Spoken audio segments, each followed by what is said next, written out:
Good call, Clint. You can be okay. Yeah. Anyway, so moving on to the previews for the week. We're gonna save the morning game until the end because let's be honest, this is the game of the week. Okay, let's not get it twisted. So we're gonna start out with Brownie's squad. Okay, here's the deal.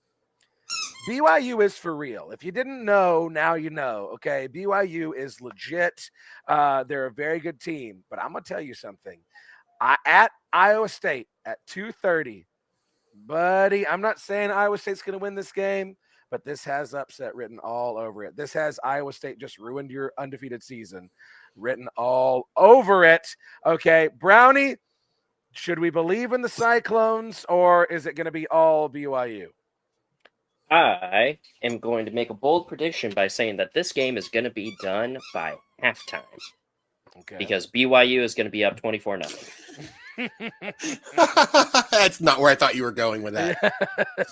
It's funny, though, because Iowa State's favored in this game. Yeah, I know. It's a 3.5 favorite, Yeah, and I don't understand why, because we still have the same amount of injuries. We have no secondary. Our linebacker core is meh. I mean, I guess Kyle But Conradi... you had a bye week. You had a bye week to get him ready. Yeah, sure. Yeah. I mean, have zero faith. It's the same idea, though, of, anytime you come off of a big rivalry game, the next week there's going to be somewhat of a letdown, especially since BYU is going on the road after having just been at home against Utah. That being said, I mean, I was definitely someone who didn't believe in BYU at the beginning of the year because, I mean, you lose your quarterback just before the season starts.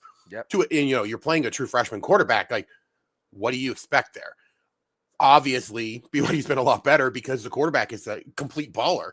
And so, I'm excited to kind of see what BYU is able to do. And if it's not going to be Texas Tech, that's representing the Big 12, then BYU, I think, is going to be able to do that fairly well. This is going to be a tough spot for them, though. I do think that BYU probably does win this game just because I do think that BYU is probably the better team. But, I mean, Iowa State is very tough at home. It's very difficult to beat them. The only thing that – and BYU – doesn't really have a lot of weapons that can do the thing that typically does Iowa State in at home, which is deep threats. BYU has a couple guys that potentially could, but not consistently. Teams that have consistently beat Iowa State would be like, Kansas having tons of deep threats the last couple of years. That's why, they've won the last few years against Iowa State, even up in Ames. Iowa State has had that kind of trouble. BYU just doesn't have that consistently. BYU does have a really good run game, though. Yep. And so the real question is going to be, scares me the most. Right, is Iowa State going to be able to stop that running game? They've struggled somewhat recently, and I think, they can't do what they tried to do against Cincinnati. But that's the thing that also kind of gives me a little bit of hope, right? You look at what happened against Cincinnati. They completely sold out on helping with the pass in the first half because they were dealing with those injuries.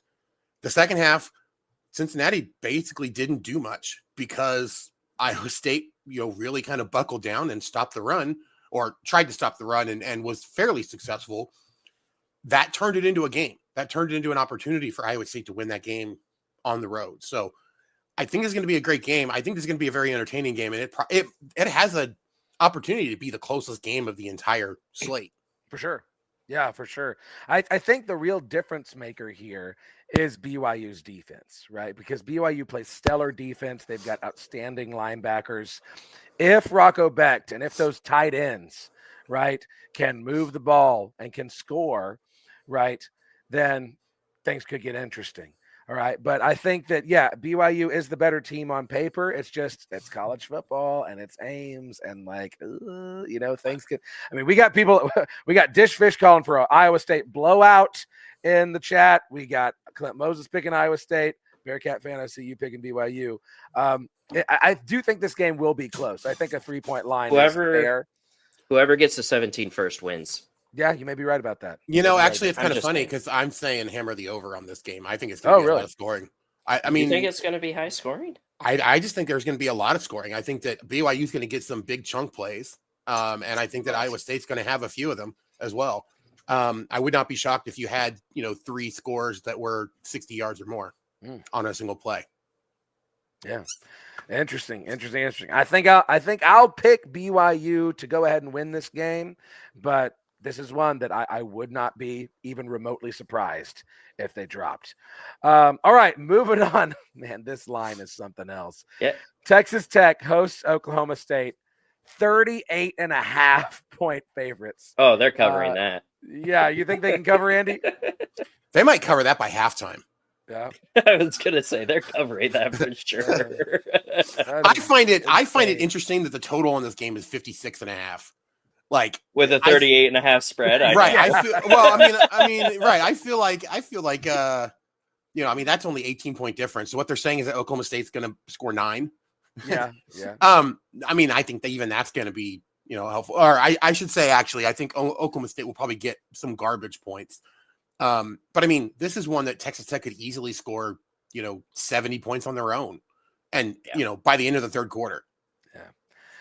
It's a get back game after Arizona State. I would not want to be, want to be Doug Meacham on Saturday. Yeah, I would not want to be Doug pissed, mean. I guarantee you that there's going to be at least 2 personal fouls against Texas Tech that game.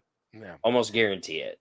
Oklahoma State's only hope maybe if every Cowboy fan smuggles in a packet of tortillas and starts throwing them on the field all throughout the game, leads the team in total offense. I'm not saying that's a good strategy, but I'm not opposed to it. Yeah, that may be their only hope. I'm advocating for it. I want to see it happen. I want people in orange throwing tortillas. That or Texas Tech fans get upset enough about being told not to throw tortillas at all. They start throwing car batteries and grand pianos. Everything, all game long. Yeah. And pocket knives, right, Andy? Yeah.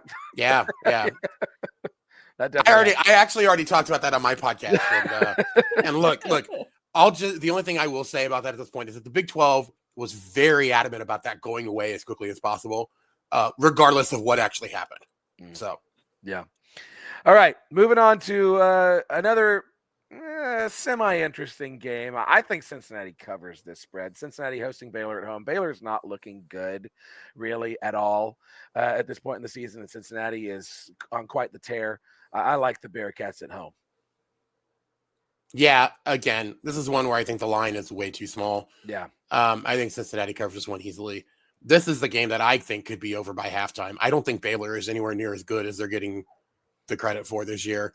To be honest, I was surprised at that game against TCU. Other than the fact that it's a rivalry game, I don't think that Baylor had any business being in that game against TCU last week. So, well, it wasn't until after 3 lightning delays and the offense, right, exactly, wasn't staying on the field. The defense That's played what happens when you get cold, man.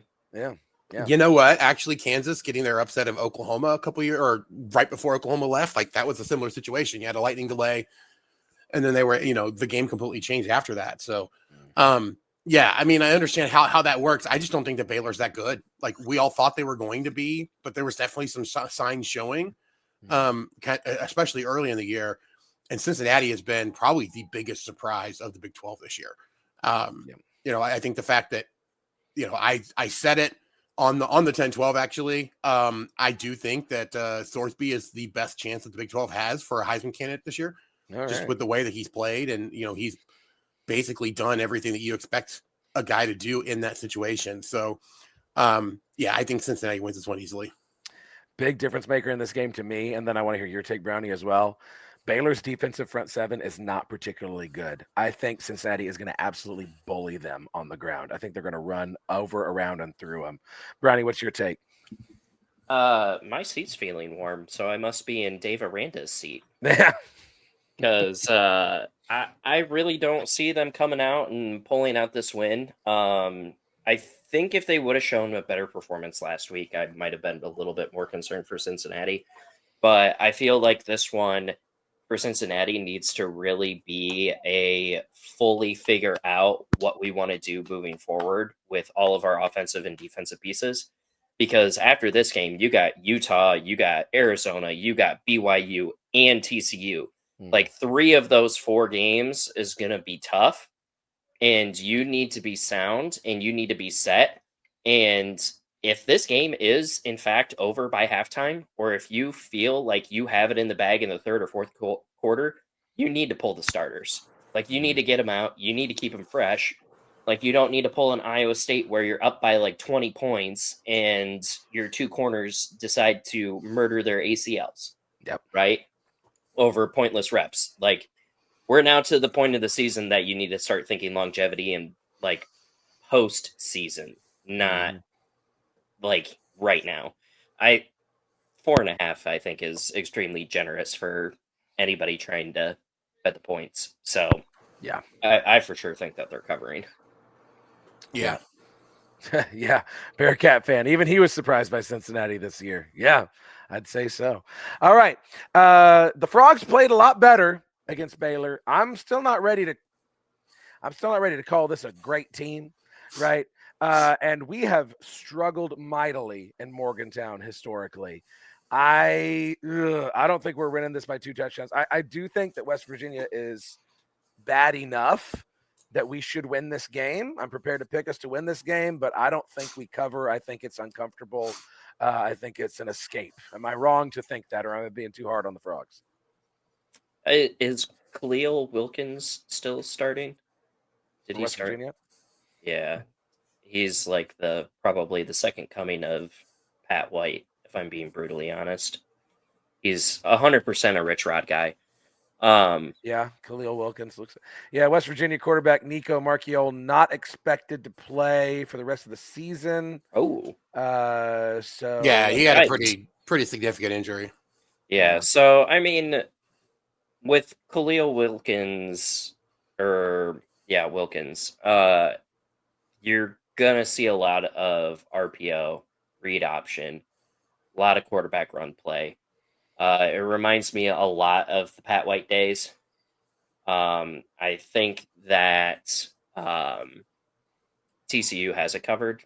Obviously, Hoover is an extremely capable quarterback of leading any team. well, he is at home. I don't know about on the road this year, but he is at home. I mean, it's your offensive line that concerns me. Yeah. Keep Hoover's butt off of the turf, and you guys have it in the bag. I think 15.5 is a lot. I would probably bet West Virginia covering that, to be brutally honest. I think like a 10-point game or a 13-point game is going to be more feasible for TCU. Yeah. I just don't think that the vibes in Morgantown right now are high until Rich Rod pulls Rich Rod things. Yeah, I mean, quarterback switch, I think it really just comes down to when is it going to click, right? Like the issue though is that for it clicking for them, that's not going to like get them the opportunity to win games. It's instead of losing by 28, do they lose by 14? Yeah. Because this is a very, very bad West Virginia team this year. I honestly, I'm a little shocked with how bad they are. I thought they would be a little bit better than this. That being said, I mean, I think 15.5 seems like it's a lot, but if you look at West Virginia, I think that says a lot more about West Virginia than it does about TCU. I don't know that I'm necessarily that high on TCU this year even, but I'm that far down on West Virginia. Yeah. And so, I mean, I think TCU covers this one. I just don't know, I feel like they've got a 17-point win in them. Yeah, I mean, the thing is, if we play like we're capable of playing, then yeah, we should cover. But, that's why a lot of Frog fans have had their frustrations with the current coaching staff is you feel like you are as talented or more talented than every single team you line up against. It's a matter of, are you playing disciplined? Are you playing with a chip on your shoulder? Are you playing physical? Right. And more often than not, TCU is not doing those things. TCU did not do those things against Kansas State. They were not focused. They were not physical. They were not disciplined. Right. If you go out and, I mean, I really feel like even if we play like Kansas State level ball, we can probably still escape from West Virginia because, like you say, they're not very good. And our defense has been playing very well. Cornerbacks have had their issues at times, but we've stopped the run very effectively. This may be Sonny Dykes' best defense that he's had since he's been here. Thank you, Andy Avalos, for that one. But yeah, it's just can the offensive line protect? Can we run the ball when we need to run the ball? Can we continue to call run plays beyond 10 minutes in the third quarter, right? Can we get the ball to Eric McAllister? It's those simple questions that, like, can you put your players in a position to succeed? Well, fortunately, West Virginia can't pass. So your corners are saved for another day. All right. So moving on to Houston at Arizona State. Houston is so interesting this year. They appear to be just a little bit ahead of schedule. I don't see them winning in Tempe. That has been a very tough place to get a win this year. Yeah, give me the Sun Devils as 7.5-point favorites. What do y'all think? I think Houston covers this at least. Yeah, I actually have a good. I actually feel like they have a good shot at winning this one. I do. They've been very surprising to me. I think they played a lot better. And Arizona State, sure, they beat Texas Tech last week, but man, there was a lot that had to go their way in that game. They had a lot of issues in that game potentially. that's true of their TCU game too. That's true of a lot of their games at home. And so, like, it feels like Arizona State in some way, yeah, it's been difficult to win there. But I think at least the portion of that has been, hey, they've been very fortunate at home as well. At some point, that luck's going to run out. I feel like this is the spot after the gigantic win over Texas Tech that they have a letdown game, and Houston's there to take advantage. I think Houston is a team that, like I said, that is much better than I gave them credit for coming into the year. I think they're much better than anybody expected them to be coming into the year, to be honest. I mean, we talked about how, Cincinnati surprised Bearcat fans. I think Houston fans are also surprised by how good their team is this year. So I feel like this is a team that could go in and to get that huge upset over Arizona State and could throw a gigantic wrench in the Big 12 standings. That would be juicy. You see it, Brownie? I honestly think that this game is actually going to go to overtime and be decided by a missed field goal or something. When you look at both of these teams and you look at their games, their comparable opponent is at home versus Texas Tech, right? Mm-hmm. Arizona State 26-22 had to have a lot of stuff go their way, had a few calls that, according to my Texas Tech friends, were excessively questionable, to the point where they probably bought all of the tinfoil in Lubbock. And then there's Houston, who lost 35-11.